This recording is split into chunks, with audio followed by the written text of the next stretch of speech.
We live in a world where multidimensional consciousness expands the capability of spirits in the same way that web crawlers expand a database on the internet. And that as the experience is unfolding, and as it fills the never-ending void, there are new timelines, new opportunities for spirit to manifest and to make its way through.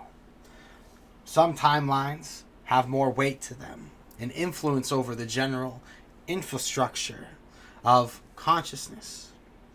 These other dimensions are not as hidden as people might initially think they are. No deep levels of astral projection training or meditation is required to be able to interact on a multidimensional level. First and foremost, multidimensional means that there are simply just many realities happening on top of the same energetic existence. The physical manifestation that we interact and perceive in is one of many that revolves around our soul's consciousness, meaning we are operating and interacting in many places at once, which also means that other spiritual beings and creatures operate in a similar manner. Each world, each 3D, falls by its own rules within different levels of the multidimensional hierarchy. Different spirits and different souls reign on different intensities. You might have great power in this reality, but there is a dimension that is most strongly ruled by that of types of other spirit that you can contact and work with and collaborate with to bring about change to the central core, the central intel, the physical manifestation in front of you. The keys that you're looking for are sometimes not of this world, but when you bring something from another reality, that grants you the opportunity. So, scrying. Scrying is the ability to travel one's soul through this multidimensional plane, to be able to see, experience, and sense energies that are either not of this world, far away, or deep within us. Obsidian, as a crystal, as you can tell, is very reflective. It is very reflective. Condensed, as many know, through volcanic pressure. This glass helps channel one's intensity, but in a pure way. You are able to have a powerful conductor that can tune into specific energies and help to remove the unnecessary attachments around them.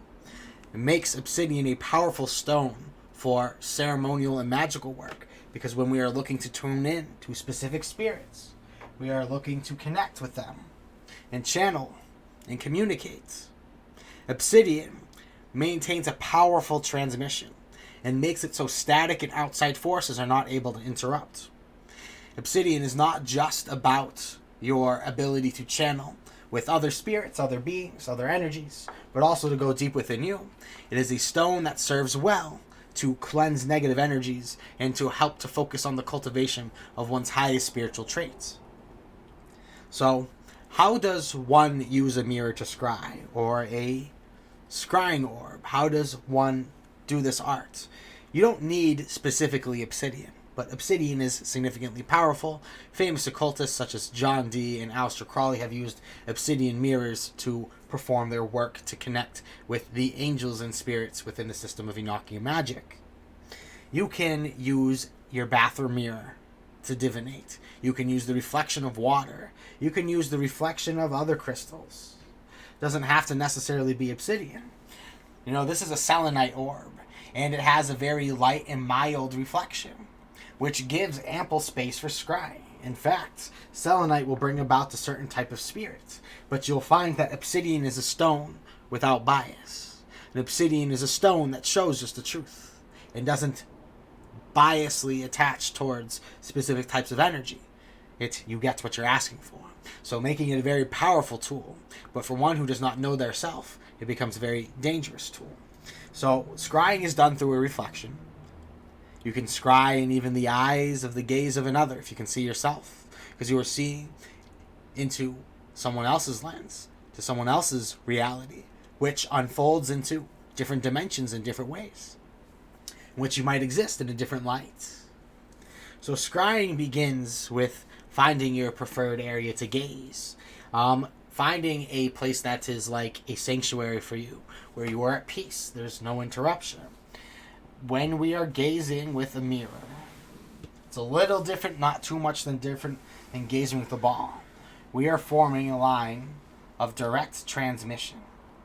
One should come to ease, come to breath. Meditation, visualization are all excellent techniques for preparing oneself for channeling through the Obsidian mirror. You need to relax, you need to empty your mind. You have an intention that you have wished to set. You have a question. You have the energy of an entity you are seeking. Now, you might find it helpful to burn a candle. You might find it helpful to play some ambient music or some binaural beats. Burn some incense. Use some of your tarot cards to correspond to a certain elemental or spirit that you are seeking to contact. There are things that you can add to the experience. Know that the Obsidian mirror requires a certain type of mind. There are some people who will stare into it and they will see nothing. There are people with the gift and they will see powerful change, powerful visions. You gaze into the mirror and then you begin to allow yourself to drift. But not drift in focus, drift in control. And as you allow the focus of your own eye to be taken away, you'll start to see, first of all, the shape of your face begin to shift in the mirror. Then you will begin to see different tones, different bone structure, different pigmentation. You will see many faces attached to the soul. And as you begin to channel and search for specific faces, you might spook yourself and realize how easy it is to conjure that face around you, and how quickly the face of your own will turn into the face of what it is that you are looking for. A powerful way to tell and test this power is to try to connect with the spirit of an animal. You know when you're looking in the mirror and you see an animal. Now, I'm not just saying that this is some illusion effect that you see. What happens is your soul sees something genuinely in the mirror. If you are trying to contact with the deity, for example, that is a cat, the spirit presents itself in the feline nature, you will see it. It will appear as so. You have to have a certain mind for this type of work. As you are gazing, you need to be able to detach, to focus, but also allow things to flow through.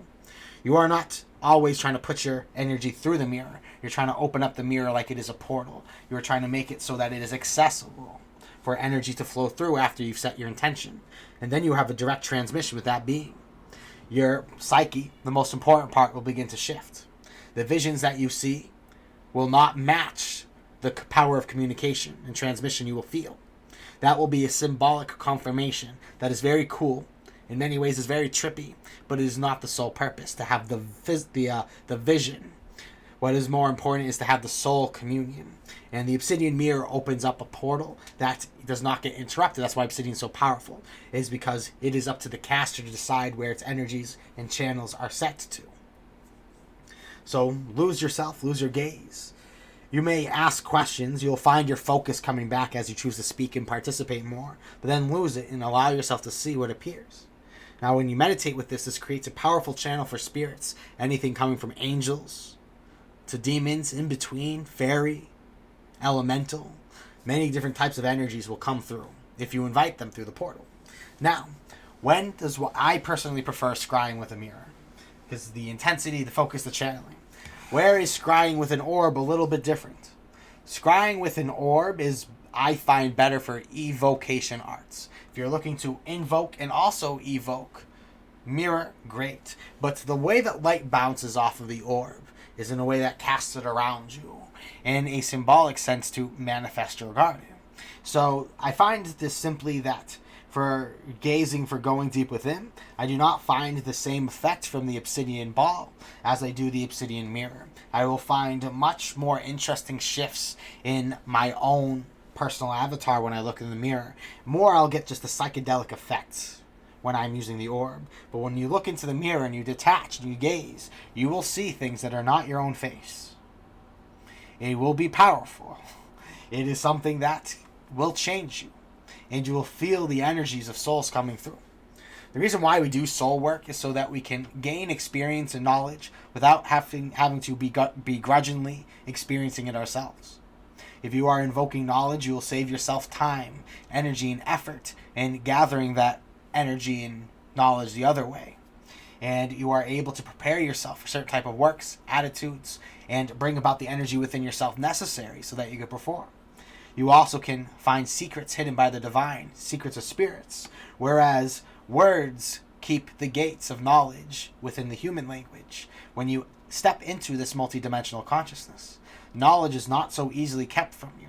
You will be able to access the archives of life. You will be able to tune in. Scrying is not just contacting spiritual beings. It is also in many ways what people will consider a type of astral projection, where you are able to very adequately travel the universe and interact with others through the mirror. Understand that you can get yourself in a place where if you make yourself vulnerable and you expose yourself to not the most cooperative entities, then you will be feeling the punishment for it. Just like with all forms of spiritual mediumship, you should take your practice with mirrors quite seriously. Your practice with scrying orbs quite seriously. If you are looking to purchase a black mirror, a scrying orb, these are authentic, 100% Obsidian quality mirrors that will produce your desired effect for ritual magic. Check it out at seldomdreams.com. We have different sizes options available if you are looking to start using this art. And we truly believe in this as a valid form of practice for those who are looking to either expand their knowledge of spiritualism or just get into it. My divinity to yours, friends. And until next time, blessings and take care.